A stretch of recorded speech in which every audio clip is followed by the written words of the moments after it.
ओम नमः शिवाय गुरवे सच्चिदानन्दमूर्तये निष्प्रपञ्चाय शान्ताय निरालम्बाय तेजसे।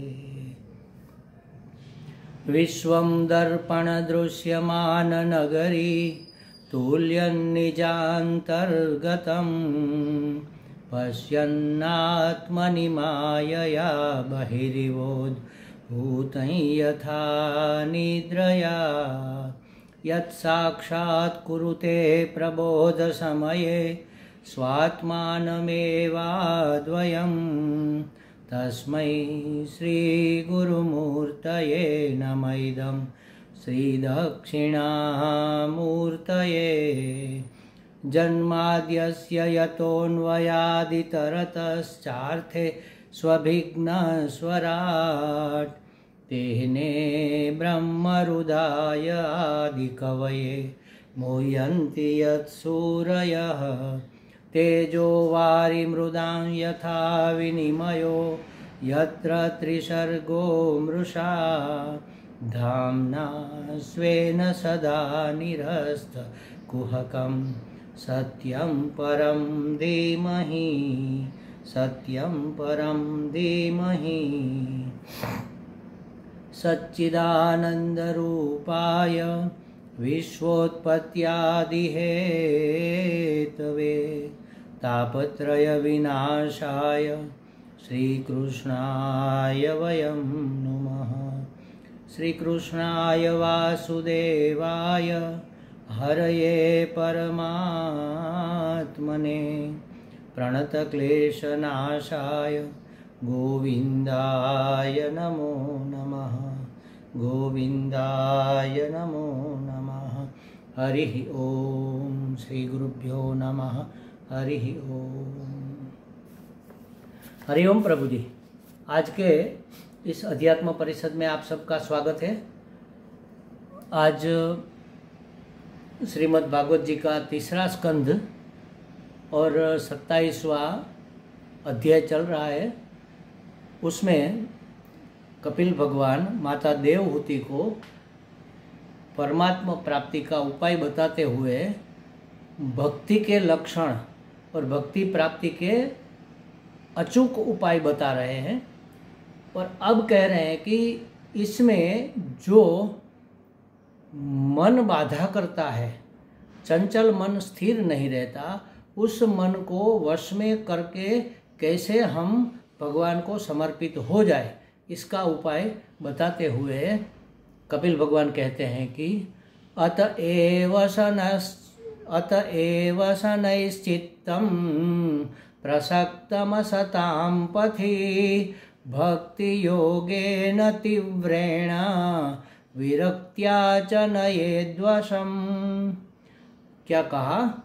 इसलिए बुद्धिमान मनुष्य को चाहिए कि बुद्धिमान मनुष्य के लिए यही उचित है कि असन मार्ग में फंसे हुए चित्त को, विषय चिंतन में फंसे हुए चित्त को, असन मार्ग माने जो सत मार्ग नहीं है, माने कि विषय चिंतन में फंसे हुए चित्त को तीव्र भक्ति योग और वैराग्य के द्वारा धीरे धीरे अपने वश में कर ले।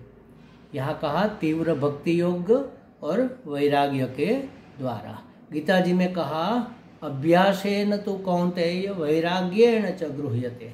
अभ्यास और वैराग्य से तू अपने मन को वश में कर ले। और यहाँ कहा तीव्र भक्ति योग और वैराग्य।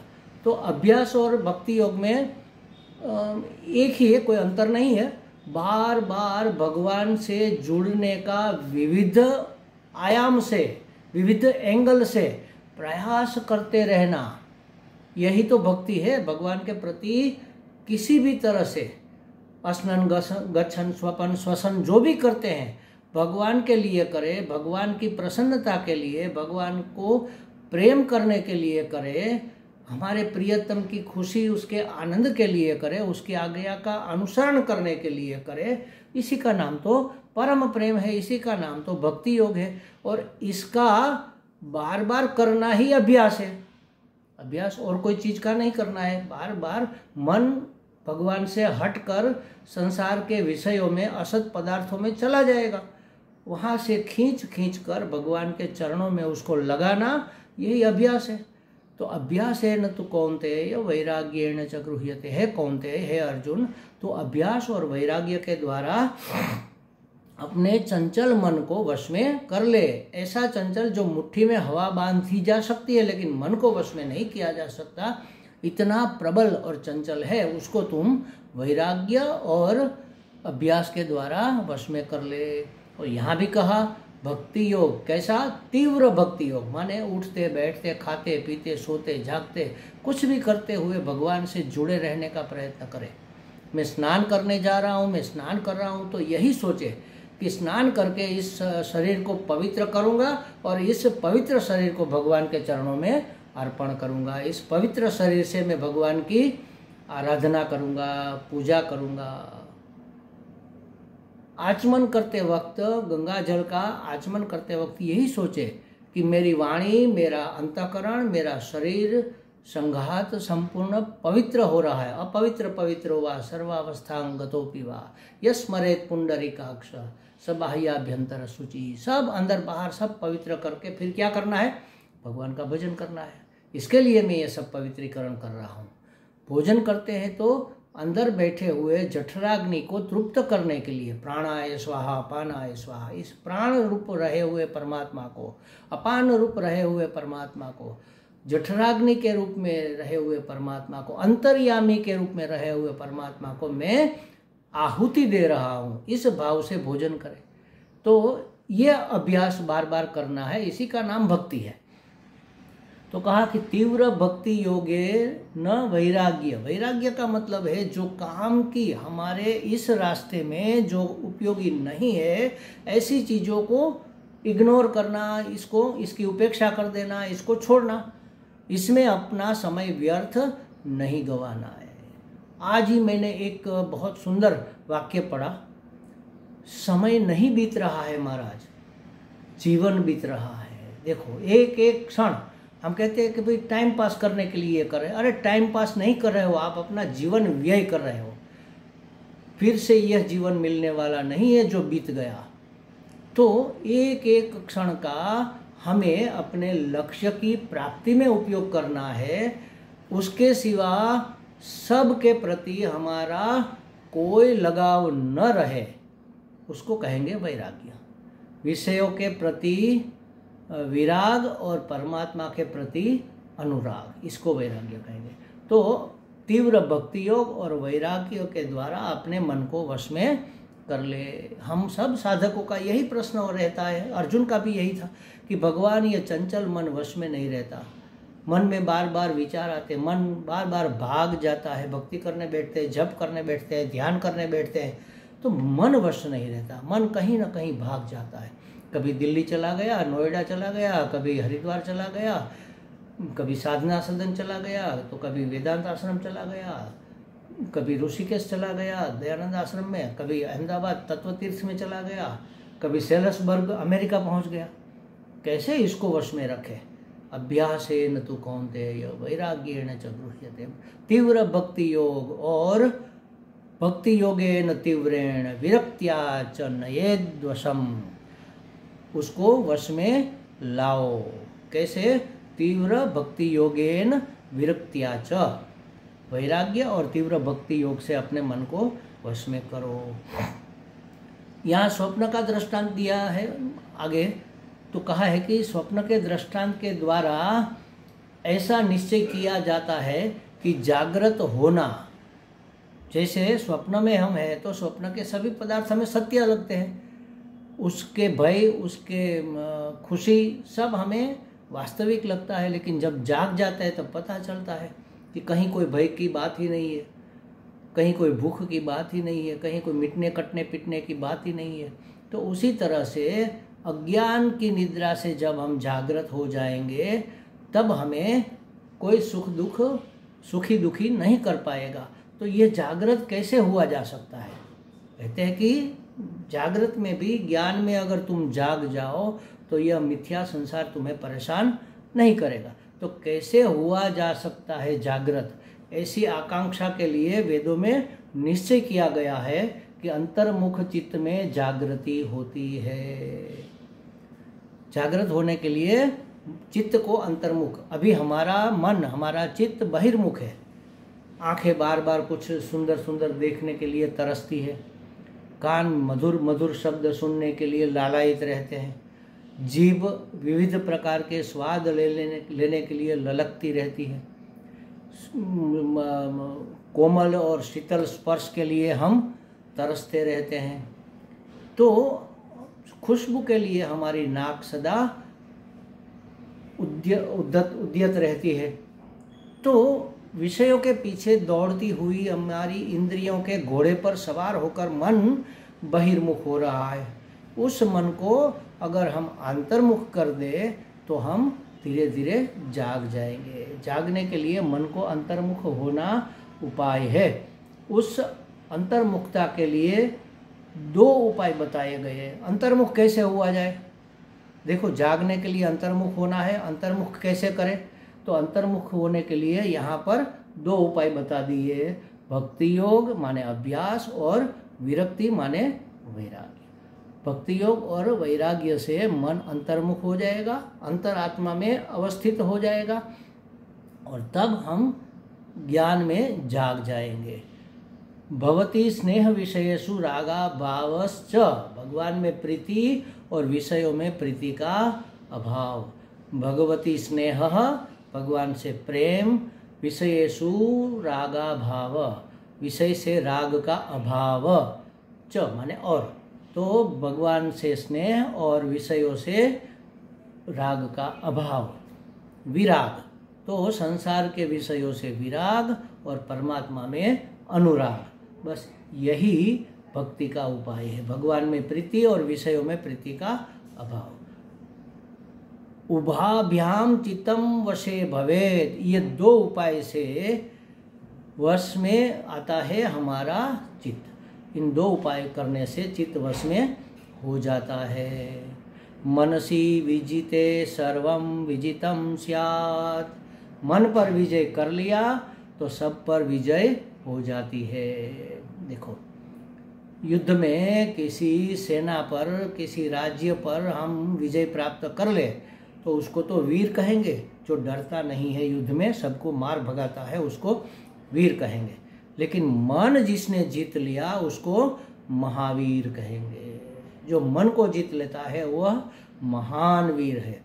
क्यों? क्योंकि मन के जीते जीत है, मन के हारे हार। मन जिसने जीत लिया वह सब जीत सकता है। मन को हार गया, मन से जो हार गया वह किसी से भी नहीं जीत पाता। तो मन के जीते जीत है, मन के हारे हार। इसलिए मनसि विजिते सर्वम विजितम स्यात्, जो मन को जीत लेता है वह उसकी सब पर विजय हो जाती है। इति कृत्वा मनो विजय प्रकारम भक्ति, ऐसा निश्चय करके मनोजय का उपाय कहते हैं। कैसे मन को जीते? यमादिभिर्योग पथैहि अभ्यसंश्रद्धयान्वित, सुंदर उपाय बता दिया। देखो, श्रद्धा संपन्न होकर, श्रद्धयान्वित, श्रद्धा से संपन्न होकर। संपन्न किसको कहते हैं? हम कहते हैं ना कि ये हमारे गांव के बड़े संपन्न पुरुष है। संपन्न माने समृद्ध, जिसके पास धन दौलत प्रॉपर्टी सब कुछ है, उसको संपन्न कहते हैं। 100 रुपये वाले को धनवान नहीं कहते हैं। अत्याधिक धन जिसके पास है उसको धनवान कहते हैं। अत्याधिक जिसके पास संपत्ति है उसको संपन्न कहते हैं। तो श्रद्धा से संपन्न होकर, थोड़ी बहुत श्रद्धा नहीं, वो तो हर एक में होती है। अत्याधिक श्रद्धा, दृढ़ श्रद्धा, उसको श्रद्धा संपन्न कहेंगे। तो श्रद्धा संपन्न, श्रद्धान्वित, श्रद्धा संपन्न होकर यम आदि भी, यम नियम इत्यादि पूर्वक योग पथैहि, योग मार्ग से चित्त को बारंबार एकाग्र करते हुए सब में रहे हुए परमात्मा को देखना चाहिए, अथवा तो परमात्मा को देखने का अभ्यास करना चाहिए। योग माने जुड़ना, परमात्मा से जुड़ना, जुड़े रहना, इसका अभ्यास हमें करना चाहिए। कैसे करना चाहिए? श्रद्धा से समन्वित होकर, संपन्न होकर, श्रद्धा से समन्वित होकर, यम दम आदि पूर्वक, यम दम उपरति तितिक्षा श्रद्धा समाधान आदि का मतलब इसमें आ जाता है। माने साधन चतुष्टय संपन्न होकर, विवेक, वैराग्य, यम दम आदि षटक संपत्ति और मुमुक्षा, ये 4 साधन है। यम दम आदि षटक संपत्ति में यम, नियम, प्राणायाम, ये सब इसमें आ जाता है। तो यम दमादि से समन्वित होकर, इस पूर्वक, यम दमादि पूर्वक श्रद्धा समन्वित होकर चित्त को वारंवार परमात्मा में जोड़ने का अभ्यास करना, यही एकमात्र मन को जीतने का उपाय है। मनोजय का यहाँ पर उपाय बता दिया। भगवत इसके लिए क्या करे? मन को भगवान में जुड़े रखने के लिए, अभ्यास के लिए क्या करे? कहा ना, अभ्यास करना भगवान में जुड़े रहने का। तो क्या करना चाहिए? कौन सा अभ्यास करे? तो भगवत कथा का श्रवण करे, किसी से वैर मत करे, क्योंकि जिससे वैर करेंगे ना वो हमारे दिल में कब्जा कर लेता है। किसी से आसक्ति हो गई, उसका भी कब्जा हो जाता है, और किसी से द्वेष हो गया तो उसका भी हमारे दिल पर कब्जा हो जाता है। दिल पर माने मन पर समझ लो। तो भगवत कथा सुने जिससे कि हमारा भगवान के प्रति प्रेम बढ़े, किसी से वैर न करे, सब में समता दृष्टि रखे, सब समान है। उस जगह अगर हम होते तो हम भी ऐसा ही सोचते, ऐसा ही करते। उसको ऐसी परवरिश मिली है, ऐसा वातावरण मिला है, उसके ऐसे संस्कार है, इसमें उसका कोई दोष नहीं है। बस इस तरह से किसी में दोष दृष्टि न करे, सब में एक समान परमात्मा बसा हुआ है। समता की भावना रखे, समता की दृष्टि रखे, और कहीं पर भी आसक्ति न करे, कहीं पर भी चिपके नहीं, आसक्त न हो जाए। ब्रह्मचर्य का पालन करे, माने ब्रह्म में ही चर्या करना, ब्रह्म में ही रममाण रहना, इसको ही ब्रह्मचर्य मुख्य रूप में कहेंगे। ब्रह्मचर्य का पालन करे, मौन धारण करे। मौन धारण करे माने कभी बोले ही नहीं, ऐसा नहीं। अनावश्यक बातों में न पड़े, ज़्यादा से ज़्यादा मौन रखे। कोई बात कर रहा है तो सुनो, बीच बीच में बोलने की ज़रूरत नहीं है, अपना अभिप्राय देने की ज़रूरत नहीं। कोई पूछे तो हाँ हूँ कर दो, हो सकता है। अपना अभिप्राय देने की कोई आवश्यकता नहीं। और फिर अपना अभिप्राय देने से क्या होता है? हम अपने अभिप्राय को सत्य साबित करने के लिए उसमें कूद पड़ते हैं, उससे जुड़े रहते हैं, दलील करते हैं, चर्चा करते हैं, जमाने भर की इधर उधर की बातों में लिपटे रह जाते हैं। इसलिए कहा कि मौन धारण कर, अनावश्यक कोई चेष्टा न करे, अनावश्यक कोई भाव न करे, विचार न करे, अनावश्यक कोई वाणी का उच्चारण न करे, इसको कहेंगे मौन। ये मौन है, वाणी का तप है महाराज। तो मौन धारण करे और निष्काम भाव से कर्म करे। जो भी कर्म है वह निष्काम भाव से, कोई कामना से प्रेरित होकर नहीं, परमात्मा की प्रसन्नता के लिए करे। यही मनुष्य का परम धर्म है। देखो, एक धर्म है कर्तव्य, अपना रोल निभाना, और दूसरा है परम धर्म, परमात्मा से जुड़े रहना। यह है परम धर्म। कुछ पाने के लिए धर्माचरण करना यह तो ठीक नहीं है। कर्तव्य पालन से ही धर्म का पालन हो जाता है, धर्म को बल मिलता है। तो एक परिमित मात्रा में जो मिल जाए उसमें संतुष्ट रहे, जो भी मिले उसमें संतुष्ट रहे। क्यों? क्योंकि जो मिला है वह पर्याप्त से भी अधिक है, इसी के हम हकदार हैं, तो संतुष्टि रहेगी, उसमें संतुष्ट रहे। गीता जी में भी कहा है, जैसा जब जहाँ मिल जाए उसे संतुष्ट रहे, उसे हमें संतुष्ट रहना चाहिए। अधिक की आकांक्षा न करें और न कम पाकर विचलित हो जाए। अधिक की आकांक्षा करेंगे तो जो हमारे पास है वह हमें कम लगेगा और वह हमें विचलित करेगा। तो और आहार विहार में नियमन रखे, सम्यक माने संयम रखे, कम बोले, एकांत में वास करे। एकांत में माने एक ही परमात्मा में हमारा निवास हो, उसको कहेंगे एक में जिसका अंत हो जाए, हर एक बात आकर वहीं पर रुक जाए, उसको एकांत कहेंगे। और वैसे भी एकांत अरतिर जन संसदि बहुत बड़ा मूल्य है। शांति से रहे, उत्पात नहीं करे, शांति से रहे, हर एक के प्रति मैत्री भाव रखे, दुखी के प्रति दया का बर्ताव करे, इंद्रियों का संयमन करे, अपने देह और देह के संबंधियों के प्रति मैं मेरे का मोह न करे। यह परम धर्म है। परम धर्म क्या क्या है ये सब बता रहे हैं। कोई काम ऐसे ही हो, माने किसी भी बात के लिए कोई दुराग्रह न रखे, इस प्रकार ही होना चाहिए, दुराग्रह नहीं। जैसा ठीक है चलो ऐसा किया, हो गया हो गया। प्रकृति पुरुष का विवेक करे और बुद्धि से जरा अलग होकर साक्षी भाव में बैठकर दूसरे पने का दर्शन छोड़ दे। यह दूसरा है, मैं दूसरा हूँ, यह न रखे, सबके साक्षी हो जाए, अपने शरीर के भी और सबके भी। अपने आप को आभास से मुक्त करे, माने भ्रम से मुक्त रखे। यही सच्चा जीवन दर्शन माना गया है। ये परम धर्म है। भागवत परम धर्म का ग्रंथ है माना महाराज। ये धर्म माने कर्तव्य, हमारा जो कर्तव्य है उसको करना, यही हमारा धर्म है। लेकिन परम धर्म उससे भी आगे है। उससे आगे ये है कि परमात्मा से जुड़े रहे,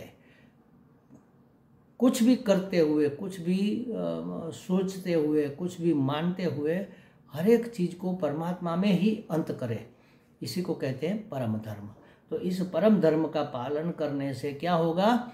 मन एकाग्र होगा, मन अंतर्मुख होगा, अंतर्मुख मन में जागृति आएगी, और जागृति आएगी तो ज्ञान प्राप्ति होगी, और ज्ञान प्राप्ति से सदंतर मुक्ति की अवस्था को हम प्राप्त कर सकेंगे। इसके विषय में और भी बहुत बातें कपिल भगवान ने कही है, आगे देखेंगे। ओम पूर्णमदः पूर्णमिदं पूर्णात् पूर्णमुदच्यते पूर्णस्य पूर्णमादाय पूर्णमेवावशिष्यते। ओम शांति शांति शांति। हरि ओम। श्री गुरुभ्यो नमः। हरि ओम।